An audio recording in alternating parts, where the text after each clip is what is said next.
1920 ମସିହାର କଥା। ଚାରିଆଡ଼େ ଖାଲି ବାଲି ଆଉ ବାଲି। କେହି ଜଣେ ସେଠାରେ ବାଲି ସଫା କରୁଥିଲେ। ସଫା କରୁ କରୁ ହଠାତ୍ ବାଲି ଭିତରୁ ଗୋଟିଏ ଚକଚକ୍ କରୁଥିବା ନୀଳ ରଙ୍ଗର ଫୋନ୍ ଭଳି ଜିନିଷ ବାହାରିଲା। ମୁଁ ତ ଦେଖିକି ପୁରା ତାଟକା। ଆରେ ବାପ୍ରେ, 1920 ମସିହାରେ ଫୋନ୍ ଆସିଲା କୁଆଡ଼ୁ? ସେତେବେଳେ ମୁଁ ଓଟକୁରେ କିଛି ଗୋଟେ ଚୁଭାଉଥିଲି। ଓଟ ମୋତେ ଦେଖି ଏମିତି ଆଖି ବଡ଼ ବଡ଼ କଲା, ସତେ ଯେମିତି ମୁଁ କୋଉ ଶ୍ମଶାନରୁ ଭୂତ ଧରିକି ଆସିଛି। ମୁଁ ଭାବୁଥିଲି ଏହାକୁ କ'ଣ କରିବି? ଏଥିରେ ଚାର୍ଜର ଲଗେଇବି ନା ସିଧା ନେଇ ଭଗବାନଙ୍କୁ ଦେଖେଇବି? ଭାବୁ ଭାବୁ ହଠାତ୍ରେ ଗୋଟେ ବଟନ୍ ଟିପି ହୋଇଗଲା।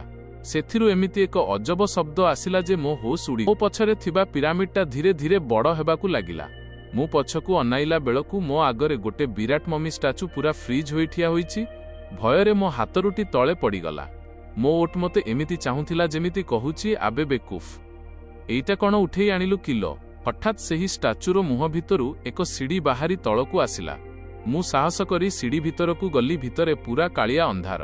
ସେପଟେ ମୋ ଓଟା ସେହିକୁ ତଳେ ରଖି ପାଦରେ ଚୁଭାଉଥିଲା।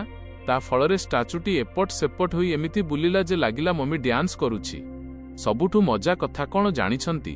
ଘୁରି ଘୁରି ସେହି ଷ୍ଟାଚୁର ମୁହଁଟା ପୁରା ମୋ ଓଟ ମୁହଁ ପରି ଦେଖାଗଲା। ତାକୁ ଦେଖି ମୋ ଓଟା ଡରିଗଲା କି କ'ଣ ଭାବିଲା। ସେ ପୁରା ପାଟି ମେଲା କରି ସେହିକୁ ଗିଳିଦେଲା। ରିମୋଟ୍ ଗିଳିଦେବା ମାତ୍ରେ ସବୁ ଯନ୍ତ୍ରପାତି ଖରାପ ହୋଇଗଲା। ଷ୍ଟାଚୁଟି ଧୀରେ ଧୀରେ ପୁଣିଥରେ ପୂର୍ବ ଭଳି ମାଟି ଭିତରକୁ ପଶିଗଲା।